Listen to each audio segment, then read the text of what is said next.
know my name. Diamonds in my teeth, I got a lot of shine. Running up the number, that's a lot of crime.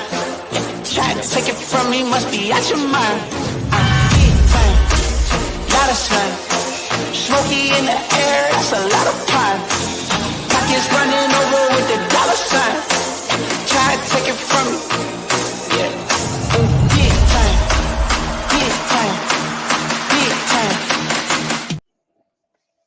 Welcome to episode 381 of Fourth and Jawn. I'm Gail Saunders here with Evan Hollywood Hearn and Mr. Tim Kincaid of the Soup Boys podcast in the building. And tonight we're talking about, you guessed it, the 6-1 Eagles. Look at that Kelly Green. Let me set up the vibes for the Kelly Green were immaculate, starting from early in the morning, sitting in the lots with all the crazy OGs, all in their Kelly Green. I was like I was a kid in the candy shop. I had to pinch myself a couple times just to see that the link was all dialed up in Kelly Green. I've been waiting for this moment for a long time. It's the first time that I got to see them play in the Kelly Green. Talk about the vibe curated by the Eagles, starting with the jersey release months ago, to the way the stadium was set up, to the way that the music selection was, the songs that were picked while they're just playing during the game. It was all 90s vibes. So for me, I was in pure heaven. Shout out to everyone who showed up to the tailgate. Everyone was pretty much decked out in green except for the dude in front. But shout out to Jennifer Slay for making her appearance as well. The vibes were, really set the tone early. And I think going into this game, just thinking about what we saw the last week when we played the New York Jets, it was a scary scene being there in person and seeing the body language and seeing the way that they, just were going about their business. I felt like this game meant something, and they really, I thought a lot was on the line in terms of just the vibe check, and I felt like the Eagles really answered the phone. I think physicality was one word that I talked about last week's pod. The Eagles were physical, whether it be our defensive line versus our offensive line versus their defensive line. A.J. Brown monstering, boxing guys out at the catch point. It was a monster performance. I think the Eagles fans and the organization and the players have a lot to be proud of. 6-1, and we're having fun, right? And looking good.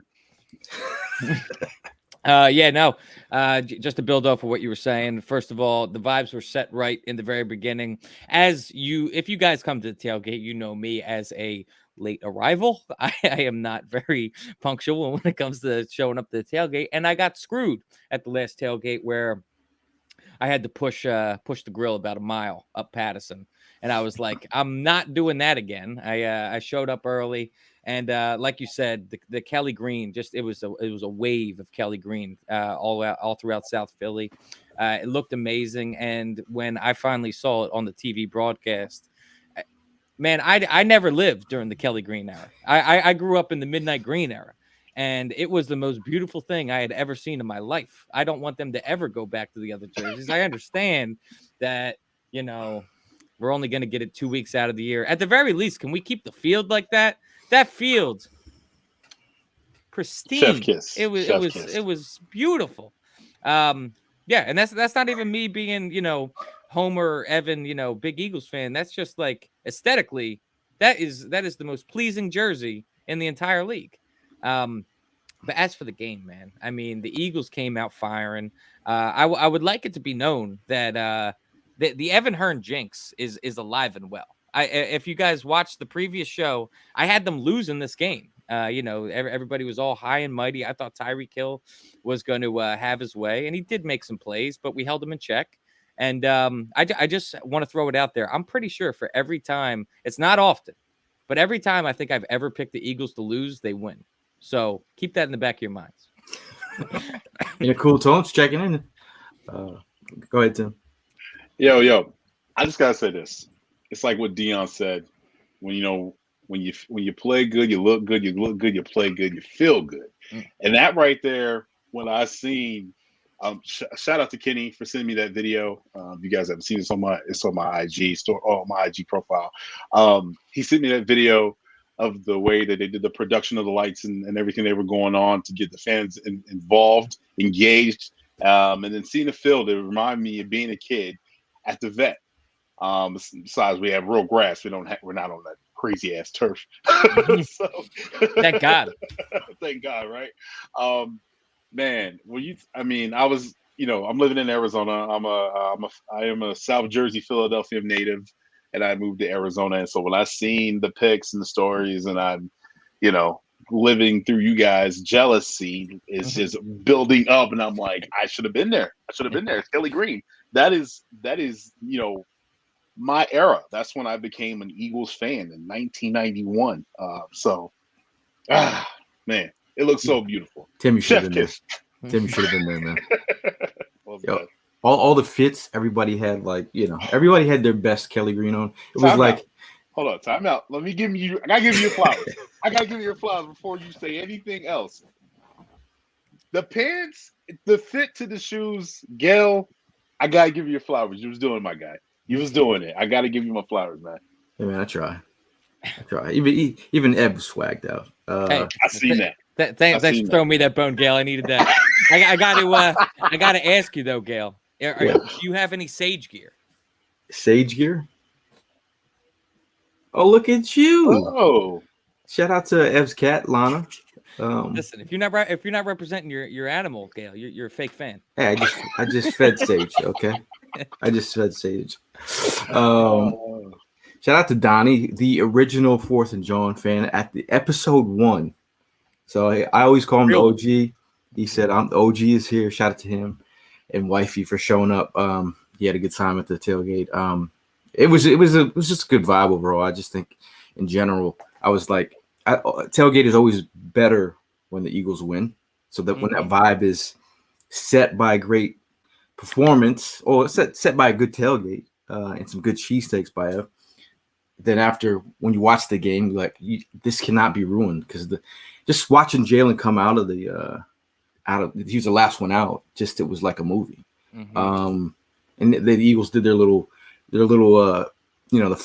had just the animations with them with the phones. Everyone had their cell phones. How was that light show? Like I didn't get to see it at all. It was ridiculous. It was ridiculous. Shout out to Jesse Wine, got a free ticket for the game. I didn't think I was going. Last minute I got one. Shout out to him. We were up in up top, but it was a great view from anywhere in the stadium. But just talking about these birds, right? I know we're going to get into the Kevin Byard thing because we talked about that last week about that being a potential trade. Shout out to Tim. But that's something that we've been talking about. But we'll get into that. But talking about the game, I think overall, you always want to start a game and set the tone. I think with the Eagles, having some turnovers, that could always leave a bad taste in the mouth of Philadelphians. But I think in terms of just Jalen Hurts being Jalen Hurts, he's a player that can respond to adversity. I thought he had a great game. Obviously, turned the ball over, but I think in general made some really great plays with his feet. Whether that play down to A.J. Brown, who's been a menace to any opposing team society. I think in general, the offensive game plan was good. Talk about time of possession, which was huge.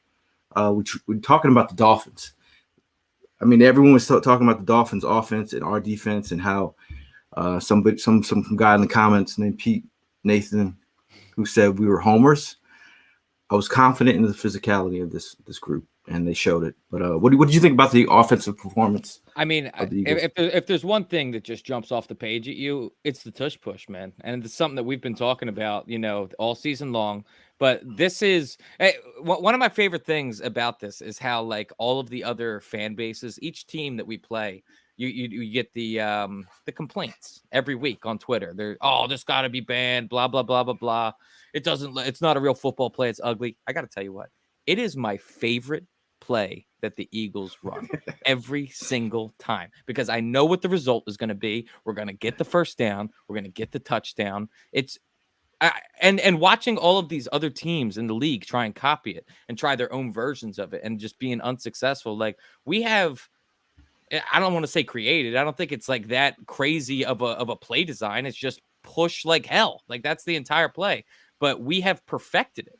I think it's a combination of having an extremely strong quarterback on top of one of the best offensive lines in the league. Right now it's unstoppable, man. And I don't want them to stop doing it. Do it every play. I don't care. I mean, just seeing looking at the numbers, it's eye popping. I mean, the total yards, Eagles were 355 versus the Miami Dolphins are 244. This is a high chain offense. And can we get a hand clap for Desai? Can we? Killing it. Like my man is killing it. I mean, and he's dealing with so many injuries. You know, guys are in and out, and he's making the best. And another thing, I gotta give Arsenio Hall root for the rookie Nolan Smith with his first sack. Oh yeah. You know what I mean? He was one of those guys. He set the edge.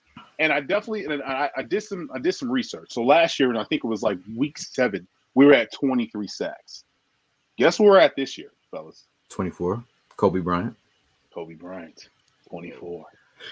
You know, the Mamba number. You know what I'm saying? So with that being said, and I definitely, I'm sorry, I hate to jump around, but I got to put out these numbers real quick.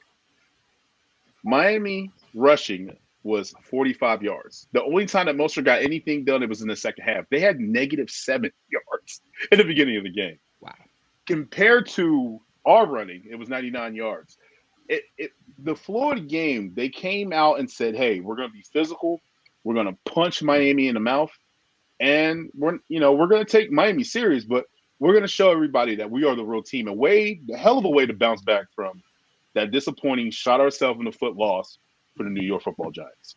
I mean, not Jets. I'm sorry, I'm bugging. Two New Jersey Jets. Yeah, no, and building off of Nolan Smith, this entire defensive line as a whole, whether young or old, that is the key to, I think. Like this is the type of formula I want to move forward with forever for the Eagles, as far as just having a healthy rotation of solid pieces. Like just to see a rejuvenated Fletcher Cox out there. He had a great year last year, but my man's been killing it this year. He's 10, 11 years into his career at this point, and he's still out there playing at an awesome level. And to get that kind of contribution from each guy that is coming in on the defensive line, it doesn't give the offensive line of the other team or the quarterback any time at all to develop anything. We blow up the run game, we blow up the pass game, and it's just straight domination from the trenches. Now, I recently mentioned a couple pods. It's just like if you go back, and that was like that homework assignment I was just talking about. If you go back and think about like all the teams that were playing, and then you add in injuries, and then you put them against our defensive front, you can go in and week out and see what kind of problems this is causing. If you have an injury like they were down Connor Williams, they were out with their left tackle was out as well, and the fact that you have to go up against these dogs. I'm not talking Georgia dogs, but these dogs in general, it's a mismatch every week, and it comes to a point where their philosophy with the physicality, holding on to the ball, and by the time you get to the fourth quarter, your defense is set up to attack. Teams are left one-dimensional, and then they're left to the dogs. These QBs, I mean, at one point I saw Tua just go down. He's like, Jalen Carter, gotcha. I'm falling on the ground. Talk about some of the positives. I'm gonna go. My first positive is last pod. I said I was hoping for a big play from Slay. And I said a pick six, but I got a interception from Slay. I thought, coming off the route from Waddle and intercepting that pass, and that was going to Mostert. I thought that play at that time of the game was amazing. We needed that juice, and he brought the juice. Slay is making plays. That's why we have a big play, Slay high at every single tailgate. That's true. That's true. And Jenny Slay, I saw her on Twitter saying she kept the receipts of all the people that were talking trash. Good work. Good work by Jenny. But yeah, Darius Slay once again, popping off, doing his thing. He's I would say he is approaching Hall of Fame caliber, wouldn't you say? AJ? I'm talking about Darius. Oh, Darius. He's got a shot, man. He does. I mean, he talks about being, he's like, the numbers. He said it's tough, but I like it. I like what he's doing. It's a tough position to get into. There's a log jam there. Now, Lethal Talent says Brian Johnson deserves some love with the pre-snap motion on the field. I've been asking for some window dressing, a little Sasson, seasoning people. Just some seasoning out there would be nice. For sure. Let's see. Hassan Reddick. I mean, I don't think enough can be said about him because for a guy that he started it's very reminiscent of last year. I remember when he got here last year, and he had a quiet start, and a lot of the fan base is sitting there. We weren't jumping out of our seats yet. We were sitting here like, man, had higher anticipation for this guy, and then he just burst onto the scene and had just a ton of multi-sack games. And he's been on that same sort of pace ever since he got that cast off. He has been, between him and Josh Sweat, man, Josh Sweat has been a freaking menace. That was my I think. Well, I kind of cheated. So my underrated guy was Jordan Davis. He does all the dirty work. Yeah. He had a fantastic game. He shut down the run. And Milton Williams, can we give some props to my guy? My guy is literally coming off the bench, not saying a word and just doing his, grabbing that lunch pail and coming to work. Yep. You know what I mean? And linebacker, like, weren't we kind of like worried on the offseason about linebackers? I was. Now we like. Even the Eagles were. We released Nicholas Morrow at one point. Yeah, exactly. Now we kind of like. I think we probably having one of the nicest duos when it comes. It's one of those things I don't want to talk about. It's like I don't. Yeah, exactly. I'm just going to let them keep doing their thing. I'm not going to acknowledge it. N'Kobe Dean running the football was nice. I seen him, cleaning up a couple plays. I think in general, I think there was a lot of players to be talked about and highlighted. Shout out to Tim. He says, shout out to Eli Ricks at one point of the game. You have a UDFA rookie on one of the top 3, top 5 wideouts in the league. I'm starting to down him a little bit because we have AJ Brown, right? But one of the top receivers in the league, and you have Eli Ricks out there. That's inspired play. You can't ask for anything more. This is what we talk about when players get opportunities to play and they make plays. This is what you ask for. This is what you ask for.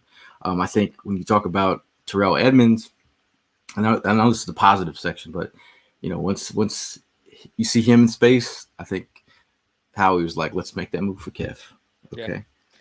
Yeah. And just thinking about the whole Eli Ricks dynamic too. First of all, the cojones on the side to put him on Tyreek Hill in that moment, like that is pretty crazy to me. But he has trust in him, and I put it out on Twitter too. I was just like, think about how cool that is. Like, you're a rookie UDFA covering arguably, in a lot of people's minds, the best wide receiver in the league, and you just stone cold stunned him. Just on a fourth down play in a clutch moment, you essentially ended the game. Dude's gonna be talking about that for his whole life, man. Yeah, and even to put you want to put more on it. They held him to 88 yards. My man's averaging like 140 a buck. He was on pace to get over like 2,000 yards this season. Yeah, so you know what I mean. Like, he's going to be the new was it TH2K? How I used to call it was CJ2K back in the day. Let's be honest, man. Like, the way that they gave fits to the Dolphins offense was just beautiful. Like, everybody knew what was going on. They did a lot of, like I said, pre-snap motion. They let Tua light, and they held, and there was a lot of sacks. The reason why there was more sacks this game was because Tua held onto the ball a second or two longer than he should have had. because he gets rid of that ball. I think he's like number one getting rid of the ball super fast. So they held him in check, man. They held him in check. Now I know we got a quick question here from shout out to Ty from ATL. He says, "Do you think Howie's done?" I know Tim was talking to me early. He said he doesn't believe Howie's done. He's heard something. I was watching. I saw Keyshawn Johnson talking about the Eagles are not done. I think Conrad just mentioned that we picked up another linebacker from the Titans, Will Compton. Get out of here! No, we didn't. Get out of here. Bustle with the boy. Didn't he just say? He just said that? But he's got a freaking podcast. He hasn't played in the I league. was like, really? Okay.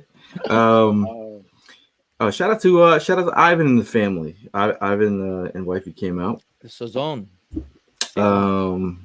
Always good to see people, man. We went to the E had put on there was like meet and greet at the live casino, and we're all just sitting there. People were just chilling, and then all of a sudden, who else is there chilling? Brandon Graham watching Michigan beat up on Michigan State. So he was having a good time. Some of the West Coast Eagle fans came in. I was just like, hey, man, I just want to let you know, keep your composure. But Brandon Graham is over there. And then someone just darted over there and said, yo, what's up? I said, you're supposed to keep your composure. But, hey, I said, when in Rome. It was a rough week for me in college football, bro. Temple got blown out 55-0. Yeah, I don't want to talk about it. Did USC? USC lost too. I don't want to talk about it. Oh, you're in your fields. Yeah. I'm in my fields, bro. Playoff hopes are over. Any other? I guess I'm thinking more positives because there's a whole bunch of them. Sean Desai. I saw someone in the comments talk about it. Sean Desai, but Sean Desai in general, compared to Jonathan Gannon, he who must not be named. I think you got to be, I don't know, inspired by his, what he's doing with his defense. He's not sitting on his, he's not sitting back, but he's making the quarterback think. Mm-hmm. Shout out to Jimmy Kempsky. He had some quotes here from some of our defensive players when talking about Sean Desai. We mixed and disguised coverages, made him be perfect every time, Darius Slay said. We were trying to take away his first read, stuff like that, disguising, said Josh Sweat. We knew he was going to go get it out fast, but once we got a couple scores, we knew we would have a shot to get him to hold on to the ball. I think you'll see on a couple plays where he's taking a second to think, and that's all we needed. Yep. I mean, the penetration of our defensive line, you don't have long at all. So, yeah. One thing is really, really impressive is to see the time of possession of the ball. It was 36 to like 23. Like that's called domination football. I mean, and another thing is if you want to go tit for tat when it comes to, who did the what and who did this and did that, is the Eagles offense, they were moving the ball. There was mistakes made. They put on the big boy pants and got on there in the next play and made things happen. Mm-hmm. And let's be honest, if it wasn't for the drop, the fumble from Jalen and that mishap of the interception, that interception was crazy. Don't y'all think, fellas? Yeah. Now, I mean, well, that's I did want to talk about that too. I just like Jalen Hurts has had an absurd amount of interceptions so far this year. I mean, it's something that you can't just ignore. That one, like it was tipped in, off a receiver's hands. I don't know, man. How much of this is just unlucky, and how much of this is like he's being more careless with the ball? I wouldn't say being more careless with the ball. I would just say things are just happening. It's a bang bang play. So you're saying we're unlucky? Yeah, I mean, a couple of the interceptions is a bit kind of remind you of Super Bowl though. Yeah, true, very true, very true. But let's be honest, man. I mean, a couple of the interceptions have been like ball tipped in the air, arms been hit. You know what I mean? And it's just, a lollipop and boom, you catch it. But as far as the only interception that I kind of was like, yo, what's going on was the Jets game when he's backing up and he throws the ball on his back foot. He's like, oh, I didn't see the read. Bro, there was literally 2 players in front of Goddard when you were trying to throw the ball. Yeah. I mean, but what quarterback is perfect? So I think the most part, I think probably going to be the most crazy thing is to say, like, please, Jalen, do not lead the league in interceptions. Now we have the stat on the screen here for those who are not watching but listening in the car. It said Hurts turnovers hurt. Jalen has 10 this year in 7 games after committing just 7 all last year. I think that's one thing that you prided when you had pride when talking about Jalen Hurts. He's like doesn't turn the ball over. So in general, I mean, it is what it is. You talked about his ability to shrug off adversity, which is what you like. And I always just like I've been talking to Eagle fans. I talked to a lot of Eagle fans. But I said, how many other quarterbacks in the league threw interceptions? The amount of weight that we put on the Jalen Hurts interception is ridiculous. Like if he has a turn, I mean, obviously he had 7 all of last year, but like every time he throws a pick, it becomes like front page news. Like if he's pressing, I think sometimes, it's because of the frequency of it, though, bro. He's literally leading the league right now. But I'm saying, like, there's going to be plays where it just happens. Like interceptions do happen. I agree with you, and things do happen, but I'm talking about the stats are what the stats are. I'm talking about the regression talk. There's a lot. I don't. Yeah, not you, but I'm saying that talk. I understand, and I do think that there is that out there. There is people thinking that because of these turnovers that he is regressed in some way, and I don't think that's the case. I think that it's just. Listen, I think that last year, I don't think it was a fluke. I think last year is just, I think this year is more of a fluke than last year. You know what I mean? I think that it's just a bunch of unlucky things that are happening, and we're winning in spite of it, man. That's the most important part. So I've heard talk. Jalen's feeling himself. He's got all the Nike deal. I'm like, come on, man. That dude is dialed in, man. Dialed in. The team is right behind him. I think in general, I think this team. They're you think that right now we have the best record in the NFC, right? We're tied with the Chiefs with the best record in the NFL. The NFL, yeah. But at the end of the day, like it all comes to Jalen. This team is really just backing their quarterback, and I think at the end of the day, I think I like what I see. But Tim, you brought up that point about time of possession. The Eagles on Sunday had the ball for 36 minutes and 43 seconds Sunday. The Eagles are averaging 34.5 minutes of ball control per game. Now, the Birds held the ball 39 minutes and 28 seconds versus the Vikings, 38 minutes and 55 seconds in Tampa, 37 minutes and 55 seconds versus the Rams, and now 36 minutes and 43 seconds. That's 4 games at 36.5 minutes or more. The franchise record for an entire season is 5-91. Shout out to Rube for this stat. This is amazing. I would like to also see the splits of just how much of that time of possession is also in the fourth quarter, because like the amount of like late 8-minute drives that we have had this year, where we're up by a single score, but then we end up just trudging our way down the field, 3 yards at a time, and we absolutely murder the clock in the process. Well, then going and putting ourselves up by 2 possessions. I think that's been the key. I mean, just you take the life out of the team when they can't get your offense off the field, and you've got some 15-16 play drive that you're just you're staying on the field and killing the entire quarter. Yeah, I mean, when you're averaging 9 to 8 minutes taking off the clock. I mean, and shout out to the brotherly shove. Let's go. That's just taking over it. You know what I mean? And it's getting to the point where people are upset, telling us that it's a rugby play. And shout out to Jordan Mailata. He's saying that's actually disrespectful to the sport of rugby. But yeah, man. I mean, you kill teams by, taking the ball away. Keep away.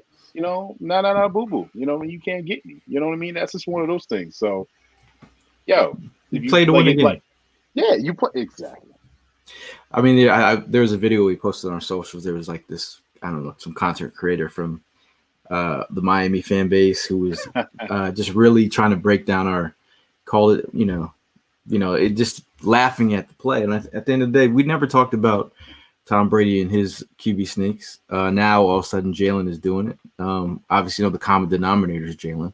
The leverage that they have, the way that they're all in tune. The way that the shit talking they used to exudes. get so geeked up for a Tom Brady.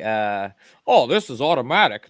Tom Brady with his QB sneak. This is pretty much an automatic play. He's so good at it. That's all I heard for like a decade and a half, and now we do it for 2 years, and people lose their shit. Well, Hey, Herm, can you do the Miles Reese voice? What? That Miles Reese voice. That's hilarious. We got another first down. That's my white guy doing a white guy voice. Oh, but the thing is, like those brotherly shoves, they came at the right time in the last game. Like it was like big balls, Kahunis, Sirianni over there. Like Sirianni was on one like, the last game. He was very animated. You could say that other fans of other fan bases probably hate our coach more after that game. But at the end of the day, when you put it, we call Doug. We talked about Doug with some big balls. Sirianni going for it twice in this crucial situation that took on his own end of the field, which is this is some Madden shit. It really is. I never punt Madden, but the fact that he's doing it and that the players are that confident in getting it.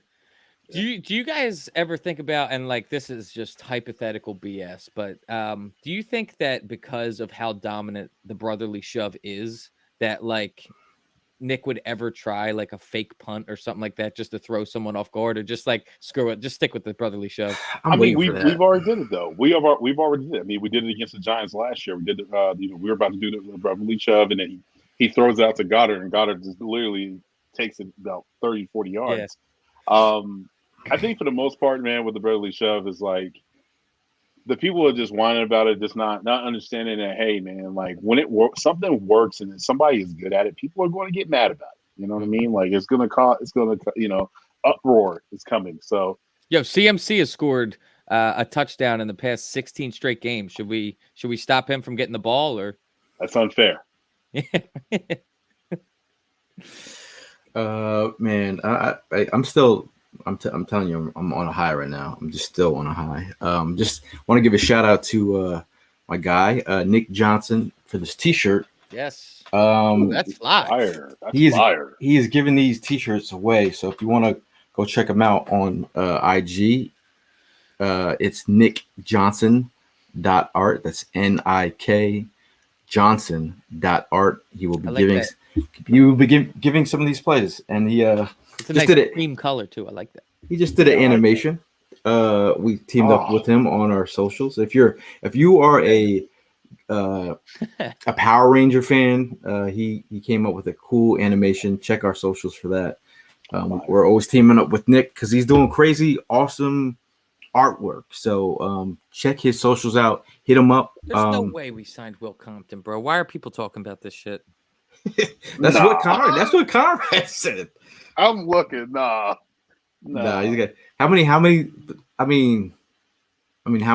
Titans can we take, man? If you want to give me Henry, I'll take him. Bro, I actually. They're full of baloney. Full of malarkey, pal. Full of malarkey. Yeah. Full of malarkey. Hey, before we get into it, let's go our offensive MVPs from last game. You know what? I'm gonna go outside the box here. I'm gonna give it to my man Lane Johnson for that ankle holding up, playing through pain. That dude is like a legitimate anchor on that offensive line, and I don't think we do half the stuff we do without Lane Johnson. So I'm gonna give it to Lane. That's a fact. Man, I feel like I need to do like a combo one, but I feel like that's cheating. It was amazing to see Julio Jones and the Kelly Green, by the way. Mine has to go with the double spin playoff Kenny Gainwell. The double spin, that was crazy. That was nice. And then the Swift breaking ankles. Woo! We have a lot of talk of Mega Jawn, which is the new nickname for AJ Brown. Mega Jawn. Mega Jawn was awesome. That's fire. That someone's gonna probably make a T-shirt on that one. Not me, but I'm just saying. Donnie chimes in. He says AJ Brown game MVP. Robert says Dallas. On tight end appreciation day. I think Dallas Goedert, you got to give it a hat tip.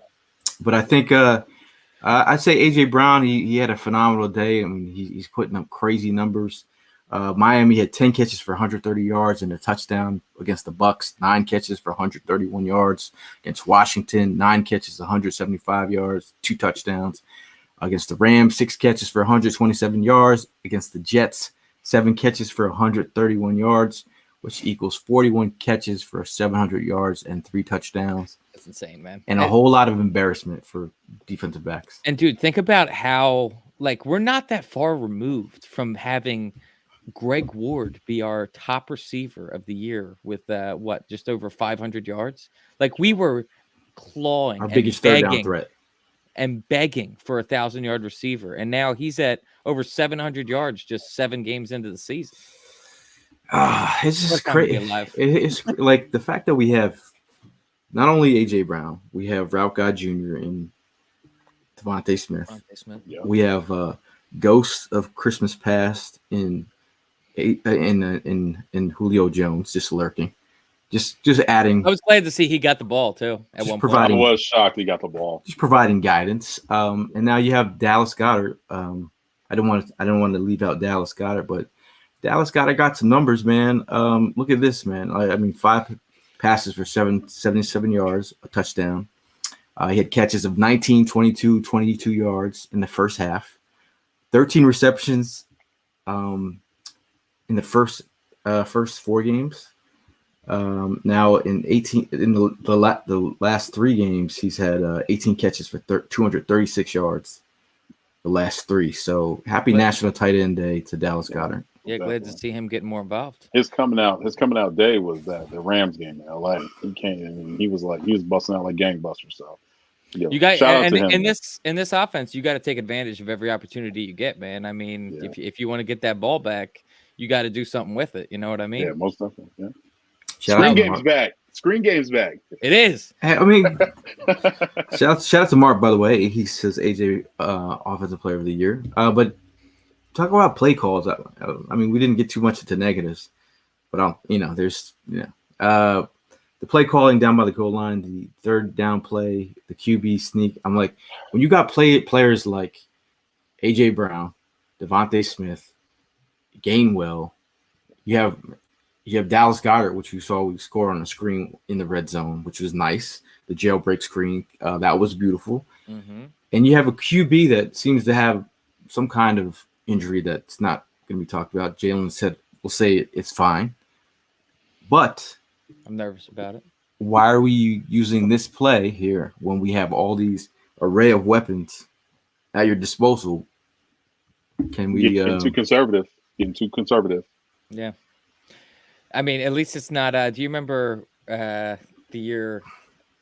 Was it the year after we won the Super Bowl, or was it the year we won the Super Bowl when Wentz was running out as a lead blocker in one of those plays? Do you remember that? That was after we won. Yeah. It's like, why are we throwing this injured guy out as a lead blocker against linebackers right now? What the fuck is going on?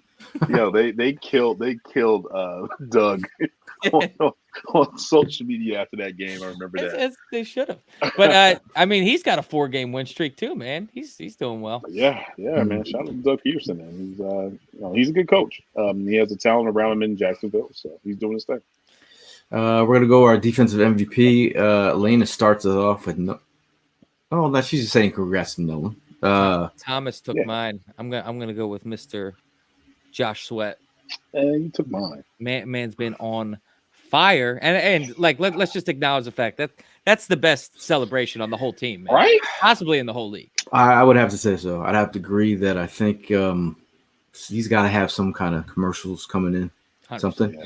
But if you go back and see his story arc, like not many people know that Sweat was a computer nerd, like to build computers. Like he's just he's a dude who's come through adversity. Like he almost had to have his leg amputated. Yeah. So the fact that he's being a huge recruit and then having his injury and just he was working through that injury all through his college career and then getting drafted late and now here he is, a menace on the edge. And coming up with the best celebration.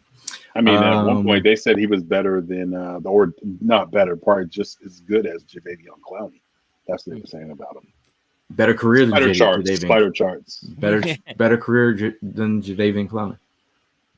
Yes. My cousin Kiki chimes in. She says Hassan Reddick. Reddick sets the tone, man. Yeah, dude, he's a monster. Sweaty and Hassan are tied at 5.5 sacks. Love that. I'm gonna go. Sweat's my MVP. Sweat's yours? Yeah. All right. I'm gonna go different. I'm gonna go. Slay. Slay played big. He came up big. That's a good one. Interception. Interception. The fourth down. He got in the way, batted the ball down. He looked like. You know what he looked like? He looked like he didn't. He looked like he was like, "Yo, I love this uniform. I love this color on me, and I'm not trying to lose." That's what he looked like. He was playing good, man. So, So shout out to the big play Slay. Dustin chimes in. He says, "Your defensive MVP is Sean Desai and the cornerback coach. I think the cornerback coach, secondary coach, I think he's done a phenomenal job bringing in moving parts. We've at one point we only had one healthy safety. The fact that you had to bring in some guys were killing Josiah. Did you see Josiah Mira cheetah on that play? Did you see he had a decent game? I mean, we're talking about emergency depth here. So when I was last podcast, I was saying it's great for like emergency depth to have a guy that knows where to line up. And he looked scared. He looked scared when he was about to tackle Cheetah. You see what former Eagle just got released? Kayvon Wallace. Yeah. Any interest in him being a special teams player? I thought for depth reasons. I mean, depth reasons and special teams. I'm not mad at it. I'm with Tim. It's got too much stink on it. I'm just saying. Well, I mean, I'm just saying with all the special teams talk. I mean, with all the safety talk that we're about to get into, it's kind of an afterthought. But again, at the end of the day, we're talking about depth and again knowing where to line up and knowing what you do at this point of the season. You ready to talk Byard? Because I want to know if you have the same stat that I do. Oh, the interceptions? No. That he's had over the years? No, what the actual compensation ended up being for oh him. My God. I love it. It's peanuts. I love it. The Cowboy killer too. Do we want to talk about Kevin Byard right now? Yeah, let's do it. All right. The Eagles. This is a trade that we kind of talked about earlier in the year, in the offseason, about you'd love to see it, but when the money didn't make sense, but when the Titans restructured his contract and then they paid up pretty much most of his contract, now it makes sense because they've sucked it out and now they're in tank mode. Yeah. they're in tank mode, and I think it makes perfect sense to bring a dude that's a native back home. Absolutely. Victor Williams put out a tweet just kind of explaining how this all came to, not how it came to be, but what we essentially gave up. Talks about how Philly gave up picks in the deal that weren't even their own. 2024 fifth round pick. The Eagles received that pick from the Bucks when they traded up for Trey Palmer. The 2024 sixth round pick, the Eagles received from the Titans in a pick swap deal for Ugo Amadi. And the craziest part about this is that the sixth round pick came from that J-Jaw trade. So Howie essentially turned J-Jaw, Edmonds, and a seventh into Kevin Byard. This is how we do it, man. It's masterclass, bro. It's crazy. He was on the other side of the room. J-Jaw, Edmonds, and a seventh for an all-pro safety. I think How he turns into Thanos. You know he's going to turn into Thanos, right? Yo, and I'm not sure if you guys have spent any time going down the rabbit hole that is Titans subreddit. Yeah. They're in their feels, man. They fucking hate Howie Roseman. I think Dom's going to be working overtime. He probably is. Shout out to Nady, everyone's favorite McMahon, Minshew, or just him. Nady is just a total vibe himself. So if you see Nady, he's got theme music. He's You got don't an aura, bro. you hear the music in your head Kelly Green aura around when he's walking around. But he said, my boy Benny Shishudo, who's watching now, is coming from Sydney, Australia next week. Dallas game to G2 to hang out with the homies. Let's go. I mean, that's gonna I'll get to be. eat them. It's gonna be. I'll be there. Very nice. Shout out to Puga. I housed Puga this weekend. He was our first guest in our new house. Very nice. Just want to say that it was great having him. Good vibes. Always a bunch of laughs. He's a comedian, so if you're out there in El Paso or around, Go check him out. budding comedian, go check him out. Doing big things. But let's see here. We have we're talking about Kevin. We're talking about Kevin Byard. If you talk to any of the Titans fans, a lot of them this is their favorite. This is their Brian Dawkins type. He was a leader on the field and off the field. Go back and listen to some of his, his pep talks in the huddle. He's got these guys. He's the field general. Mhm. We have a big play Slay. Now we have a big play safety in the mix. Obviously, there used to be show. Still working on the wordplay. They had some show in the 90s called 30 something. We got 30 somethings back there, but they're all experienced 30 somethings. They know where they should be at. We have a guy that's multiple who can play multiple positions. With the Titans, he was lining these guys up with a bunch of young guys who didn't know where they needed to be. He's in an experienced group. We're talking about communication. We're talking about field general. We're talking about leader.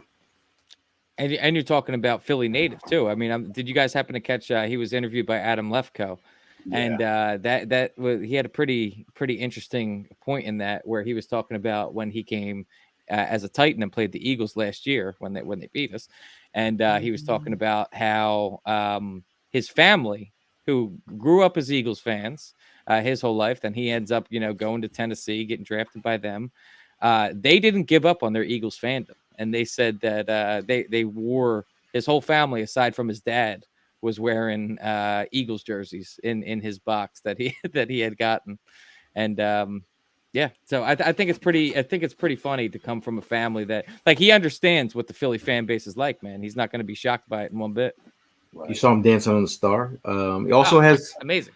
We talked about he's got 27 interceptions. 3 of those picks are he picked off Dak Prescott. Nice. They call him the mayor of Murfreesboro. Murfreesboro. That's a tongue twister, but he's been the most consistent player on the Titans defense. He has not missed a game. That was my favorite stat that jumped off the page was the seeing that he's played in every single game since he's under the league. I mean, he stays healthy. Knock on wood. Hope it continues to be that way. I mean, we talked about Eagles having one safety at one point, just a couple weeks ago versus the Jets. Mm-hmm. This guy has been consistent. Again, per NFL media, the Titans have paid Byard $7 million of his $11 million compensation and signing bonus back in July. So there's not much cash involved in this deal. So, and he's still signed under next year, right? This is potentially his out year. This is basically his last year. So obviously, how he's gonna do Howie things if everything goes right. I feel like Howie is just like, all right, let me get somebody that's impact player that's from Philly because he's trying to do like a Philadelphia reunion. He's brought back 3-4 players that from Philly. This all pro safety.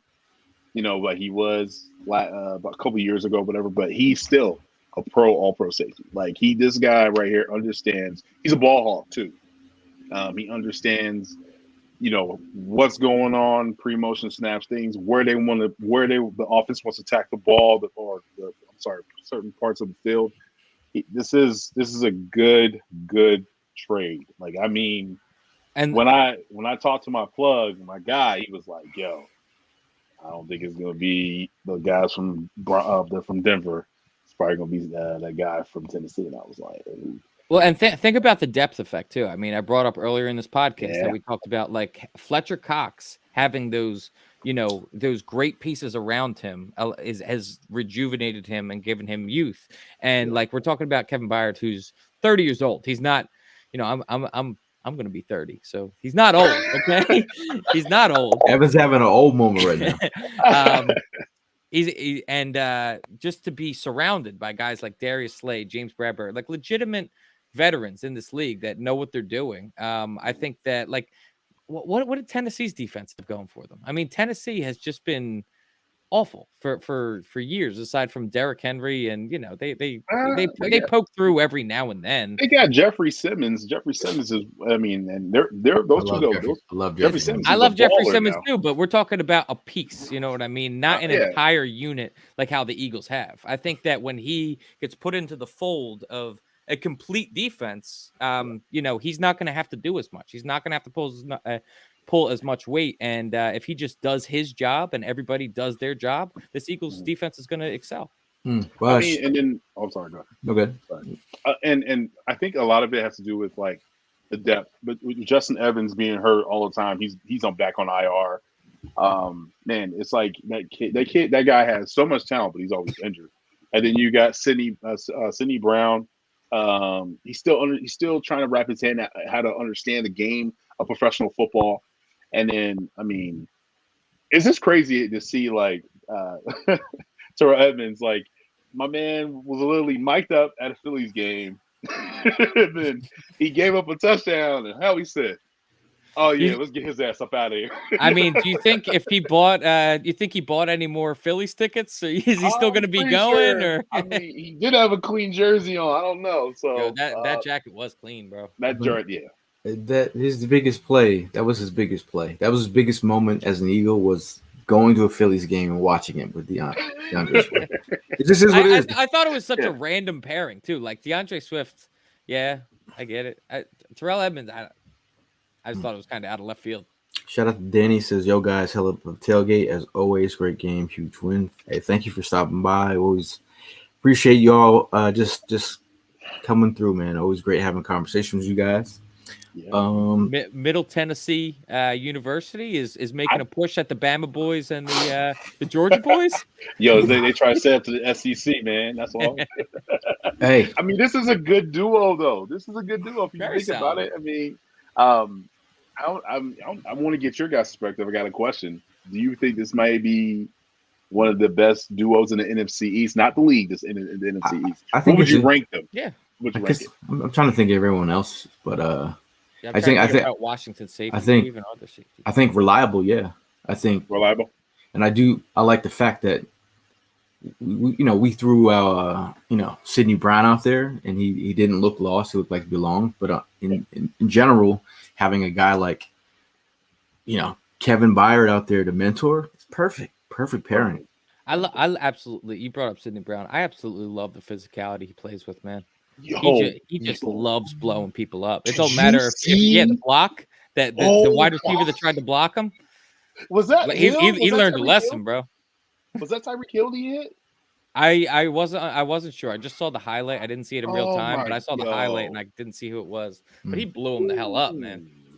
We got a question for Robert. So, what do you guys think about Hurts' knee? Hopefully, it's not a concern. I think anytime you have any injury to your knee, it's for the quarterback position, who's mobile, who's also, he has a brace on it. I'm thinking it's got to be some kind of. I'm just guesstimating some MCL. Maybe it could be a mild sprain or some sort of. Don't speak it into existence. I'm not. I'm just saying that it's all over socials of people trying to guess where he got injured. I've got 3 texts today about what play. I mean, literally, people are texting me videos of the image. Shout out to Johnny. He's been sending me, always sending me good stuff. But he's thinking that the injury occurred versus the Vikings on a play where he rolled to the left and then he just awkwardly fell on this I will play. say, I don't know if you guys have picked up on it this year, and it's like he's played great. Do you guys think he's been slower? this year Yes. versus last year? Yes. He's got some plays where he changes directions at Jets. I just don't see that same burst that he had last year. He got burst. I'm not saying like he's got more burst than me, bro. I'm fat as hell, but I'm talking about like as far as what he was last year. I don't think he has the same burst. I saw that play against the Jets where he just changed direction and went across the field. I was like, bro, he's got some moves. He's got that running back juice. He can turn it on and off. I just think that he's getting paid so much and it means so much. Yeah. You think it's his pockets weighing him down? Yeah, it's funny. Like I was watching Jesse. I was like, I'm sure some fans are like, just very overly critical of Jalen just because of the money part. No, I don't think. I think there's a difference between. Like, now that he got paid, man. Yeah, those people that. I want my money's worth. Silly. But I think that there's also a fine line between being overly critical and just acknowledging reality. Like there are some things that are just not the same as last year. Like I said, the turnover thing is not the same as last year. To me, to my naked eye, the speed doesn't look the same. And I just worry because like I'm thinking about the Chicago game last year where he ended up getting injured. He played through it, but that shoulder nagged him for like probably the rest of the year. So like those are the types of things that like this little lingering injury, like I don't want it to 7 weeks from now be a more serious thing. I do think that every player at this time of the season, we're getting close to almost half. A lot of people are playing with injuries. You don't hear about the stories behind the scenes with players that are trying to get through things. Obviously, you see Layden Johnson coming out with a injury like he had against the Jets. You're thinking he's not playing for like 2 weeks. He's back the next week. So we're gonna monitor this. But Richie asked, "Do you think Byard fixes all our back end problems?" No. No. I think all of them. Yeah. How's one man going to cover every inch of the field? Okay, hold on. You acting like it's like we got busted coverage all the time. Like we got some good. We got good DB duo, right? The only thing I'm probably worried about, is hopefully Bradley Roby comes back here shortly, soon. I think he had a shoulder injury, but other than that, I don't really have any. I mean, I trust the side. I think I seen enough. The eye test is there. He's passed. I see it. And then to go back on Jalen's injury, I'm gonna put some food to thought. I think the injury happened in LA. Okay. You remember? I remember. You remember that? Mm-hmm. His ankle, his knee, buckle. It really, really weird. And he got the first down. Adrenaline, he got tackled. Adrenaline, you know how it is when you get tackled in football. We all play football. Mm-hmm. So when you get injured and you're like, let's go. And you're like, hold up. You look down and things seem a little combobulated, but then you try to play it off because you got everybody watching. You go look right. This question here for Richie, I'm gonna ask that one. I think he does. I think 2/3 of the world is covered by water. The rest is by Kevin Byard. Okay, that's an every quote. People say about the Ed Reed and Dion, but I just think he's going from a mental standpoint. I think he's the perfect piece for Desai. I think he's super smart. He's a leader. I think he's the glue. These are glue guys, but also man's a leader. Yeah, and he can cover tight ends. Are you? He can cover tight ends. Is this a subliminal shot at CJGJ? Not a leader. Definitely not a leader. Spaghetti. Playmaker. Spaghetti. He's a playmaker. Playmaker. I'm just saying, like, is he inspiring anyone to? This guy's huge for the community as well. Not talking about on the field, off the field, in the locker room. I think he's going to hold everybody accountable, and he's going to know his place. So I think all of us know where the Eagles are. What number is he going to get? What number is he going to get? That is a good question. He's going to get whatever. 31 available? 31 is available, but it belongs to Mario Goodrich. Goodrich. We taking that. Hey, you know that scene where T.I. and that girl and he takes the chain? He's going to take the 31. I know the Phillies do play tonight, and a shout out to my brother and my dad who are probably warming up their dinner, getting ready for the game. It's a Phillies thing at the Saunders household. Mhm. But shout out to Rich, the crafty bastard. I'm gonna be watching the Phillies with him at some random bar. Nice. Nice. But I know, we're an Eagles podcast through and through. But I think the vibe of the city is we just had a great win on Sunday. Now everybody is dialed in and nervous. It's kind of crazy that we got to this point, man. The Phillies, I was honestly confident after the first two games. I was saying Phillies in 4, bro. I thought we had a sweep incoming. It's been spotty, and I have confidence in Ranger Suarez. I think he gets the job done tonight. It's all about the bats, man. We Bryce, you got to light up. Castellanos, Turner, you guys all got to show up. I would like to see Rob change up the lineup a little bit. Like do it like something. It's one of those things where like I just don't want to touch it. Like it's almost like a superstition thing for me at this point. You got to change it up because I feel like every time like Bryce is up, that's it. Like it's like Bomb's gonna either here it's gonna be a pop fly, and then after that everybody else is on the base and they're waiting. Yeah. But shout out to Stott, man. I think he might actually get that Golden Glove award. I think he's gonna get it. Kyle, my roommate, bringing up what I already did bring up, and took my I did say that was my prediction, but just next comment, tell him how our fantasy football game went this weekend. Let's throw that one out there. Where's Pete Nathan at, man? Looking at you, Pete Nathan. Confident? Physicality. That's all I'm going to say is physicality. Eagles are playing physical football, whether running, whether offensive line.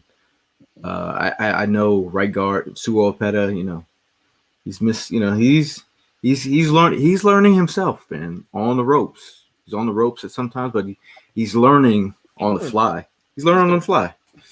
I think I'd like to see what Steen is doing. What's going on with Steen?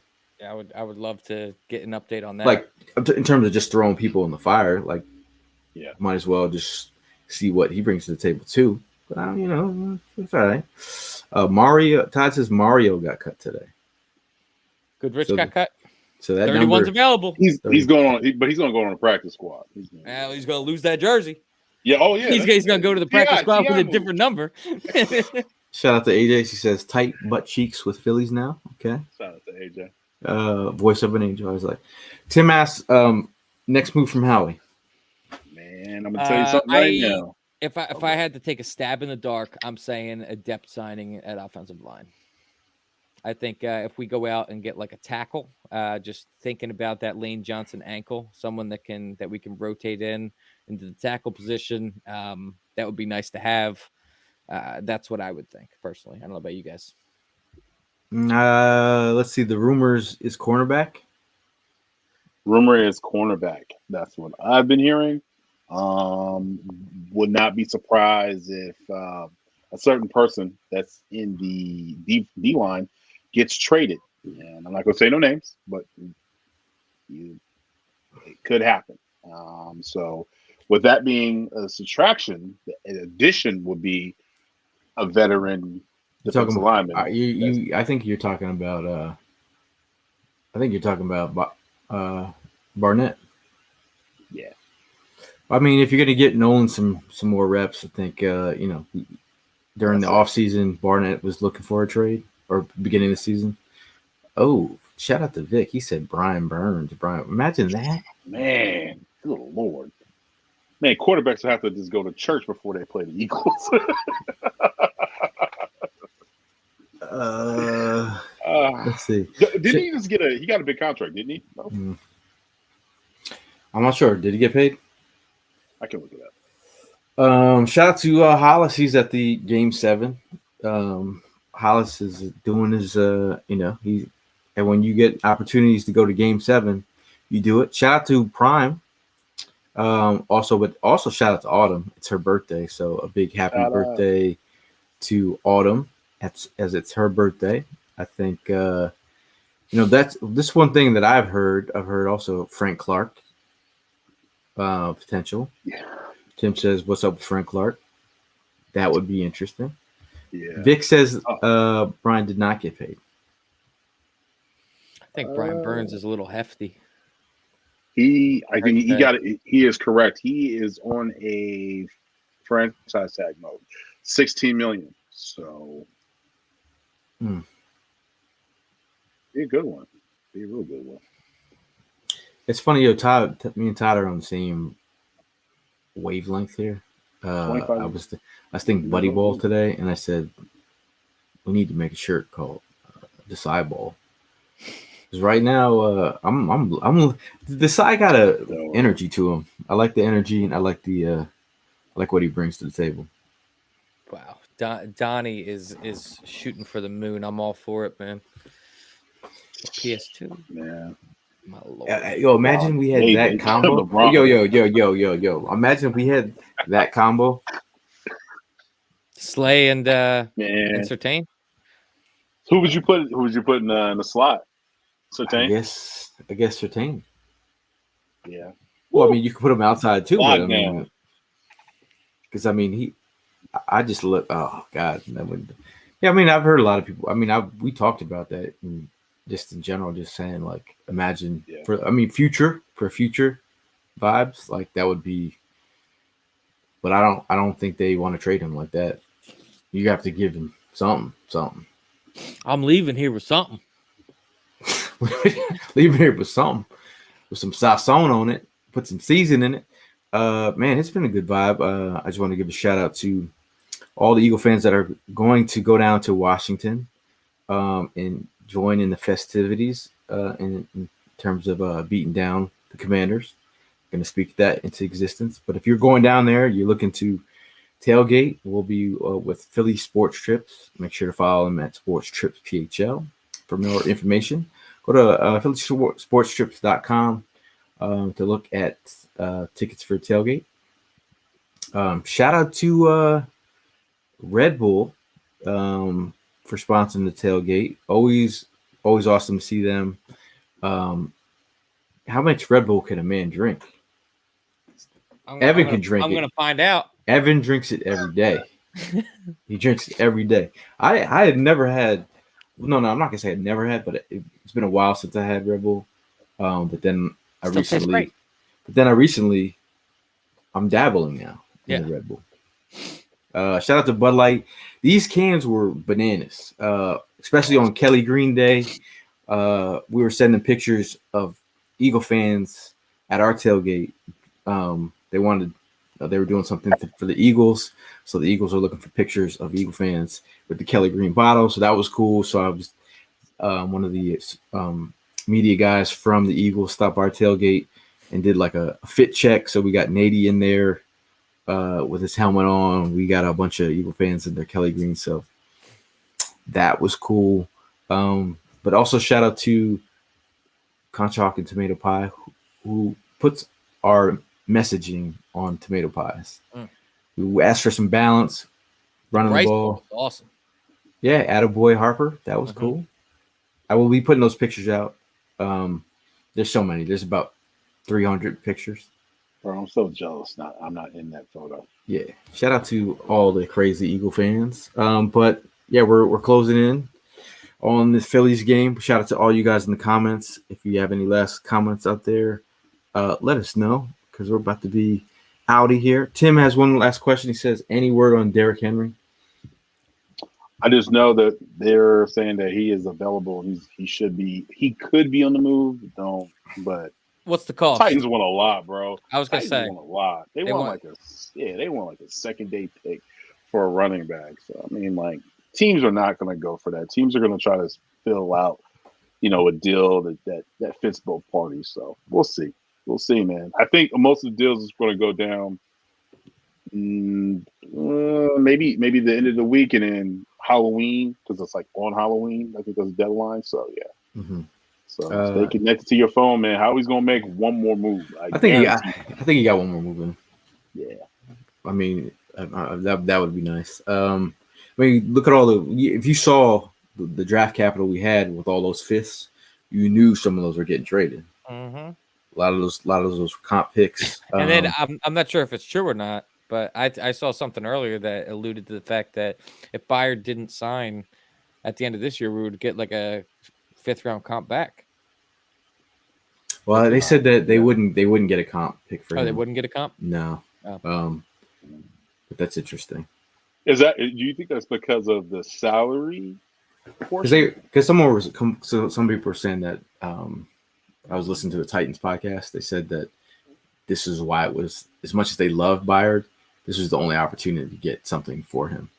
Yeah, because he wouldn't walk at the end of the year anyway. He was going to be that. Yeah, because you weren't going to get a comp pick for him anyway. So this is the best available, bro. 5th and 6th, 2024 pick for solidifying. You just got rid of Edmonds, who, like we just said, made the biggest play of his Eagles career by watching a Phillies game. So we just added all pro vibes to the secondary. Yeah. For a 5th and 6th and Edmonds. Yep. Sorry, Prime. Prime Edmonds was a prime favorite. But as he's still got his boy Keely Ringo. As of first it was Nate Gary, now it's Edmonds. One at a time. So let's see here. Todd says the Heat should have had the NFC logos in the end zone. Yeah. And the Eagles were like, this is one thing I said, as much as they did everything perfect, and I'm not going to nitpick anything that the Eagles do right now because everything's fantastic, except for that Jets loss. But they should, bro. You got to outline the Eagles in the end zone. It was just white and it said Eagles. Oh, really? Didn't have the black lining should have been outside the Eagles. How you gonna go? I'm not gonna nitpick and then nitpick. Just. I'm just saying. Everything else was perfect. But a quick question though, yo. You and I, we're the elder statesmen here. Did you feel the nostalgia, like looking at it, seeing it, feeling it? Oh my God, they played LL Cool J "Don't Call It a Comeback" when they came out of we had Buddy Ryan show up at the tailgate. Yeah, we had Buddy Ryan. Oh, hold on, let me see if I can find. Where are the photos? Like, what's going on, bro? I mean, there's like he was Buddy Ryan from a time capsule. 800 people asking for photos. They're coming tomorrow. The vibes were nice though, man. Look at this. This fit is the best fit of the tailgate.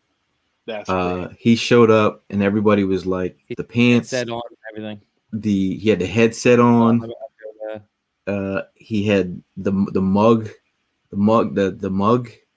Okay. Everything was on, but he got the glasses. The glasses. Yeah, that's the fit check for the fit check, bro. He got the memo. Yeah, he did. He got the memo. I would have pulled up with like a Ray Rose type joint. That's what I would have went for. The Ray Rose type joint. I was hoping that I would run Randall this weekend. Yeah. That didn't happen. So y'all didn't go separate ways and try to go look for Randall. I would never stalk an Eagles player except for Randall coming in. Yeah, right. The Rocket Man. I'm just saying. I'm just trying to get a handshake would have been nice. Yeah, bro. I mean, he's the one that made me fall in love with the Eagles. Him and Eric Allen. So when I see Eric Allen in LA, I like dropped everything. And I'm 6'3", 280 pounds. And he's probably looking at me like, yo, what the heck? Like, yo, you're the reason why we're 21. Yo, Kelvin, shout out to Kevin. He says Kelly Green needs to be in the rotation. I think a lot of people, some OGs are hitting up like the realization that it's not going to be an everyday thing will hit next week. But this is the thing, though. Would you give up the black jersey for the Kelly Green, or would? Oh, of course. Yeah. Oh, Herm. See, I would. If you put a gun to my head, I'm taking the Kelly Green over the black. But I love the black jerseys, bro. The black jerseys are sleek. I will say that. Both the white are probably my favorite. The white jerseys. That Kelly Green hits. Devontae Smith says he's all for it being changed. So they got some thinking to do. I'd be about it. Josh Sweat said it too. Hey, man, everyone's playing good in Kelly Green. The funny thing is seeing some of my Eagle friends who've been hating on Kelly Green wear Kelly Green now. I'm like, I remember what you said the first time you said it. Listen, this is the thing, though. Gail is the godfather of Kelly Green. I would say there's a lot of say people you that love and Kelly Mark, Green, but you and Mark Horta, shout out to Mark Horta, he was in the comments. You two, you guys always bring it back every time. You're inflating Gail's head. Listen, this is something that I have to deal with after you leave, Tim. He's been telling me for weeks how he started the Kelly Green trend, and the Eagles stole it from him. I told him last I week. did not say that, by the way. He didn't say that. I know he didn't say that. I know Gail. One thing he did say, because I gave, like I said, I always give Gail his flowers, because Gail likes to be, he likes to, everybody Swagged say out, I'm bro. hot. I like to say I'm cold type of person. You know what I'm saying? He likes to think outside the box with his earth tone colors. You know what I'm saying? So with the Kelly Green, when the earth tone colors hit, that is Gail Saunders all day. I'm gonna try to switch it up. If I need to wear some earth tone, I'm gonna break it out. See.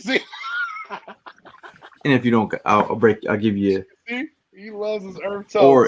Or a 4th and Jawn hat. Oh. Or an Eagle hat. This guy don't fuck around. Or another Eagle hat. You got two of the same hat in there. It's not the same hat. Give me the first one. First hat. See? New era. We could do this all day, but we have the Phillies coming up. We got the Phillies. Keep focused. Keep it focused. Last word before we get out of here, man. I mean, there's a lot of words to be had, but what is your last word, Tim, before we get out of here?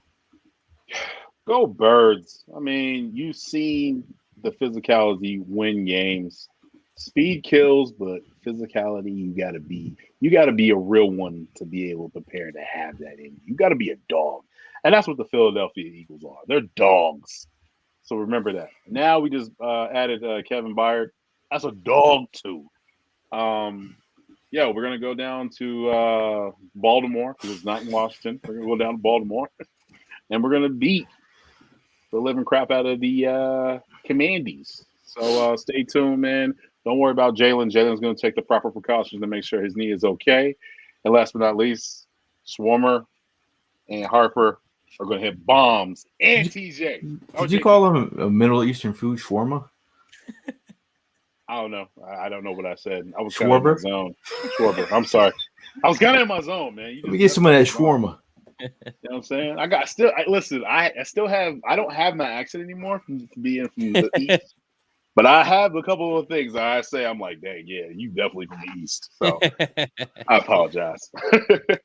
For me, I just want to say exactly what Donnie's saying here. Keep the Kelly Greens. It looks beautiful. And welcome to Philadelphia, Kevin Byard. It is yes. It's got to be awesome to grow up rooting for a team and then one day put their jersey on. I mean, there's 32. It's crazy enough to think about how hard it is to get into the NFL. But then to get into the NFL and play for the team that you grew up rooting for, there's nothing cooler than that, man. And I'm excited to see him make plays in his hometown. Let's go Birds. Let's go Phils. My last word, appreciate everyone who came out to the tailgate. It means a lot to us that we get to just talk to you guys that support the show. Shout out to the Jennifer Slay as well. And shout out to Slay's teammates from Mississippi State that came. They had a good time. But overall, shout out to Autumn. It's her birthday today. Shout out to Hollis, who's getting to experience Game 7. Shout out to my family. That's the Saunders family. It's a Phillies. It's Game 7. Never happened before. There's a lot of vibes going on. Stay positive, Eagle fans and Philly fans. It's a good week to be a Philadelphia sports fan. I'm gonna catch y'all on Broad Street in a couple hours. You better grease the pole. I'll see you down there. F. See you down there. Hey, make sure you keep all your clothes on. F. All right. But we appreciate you guys for sticking around. We will see you guys in the next one. And as always, fly, Eagles, fly.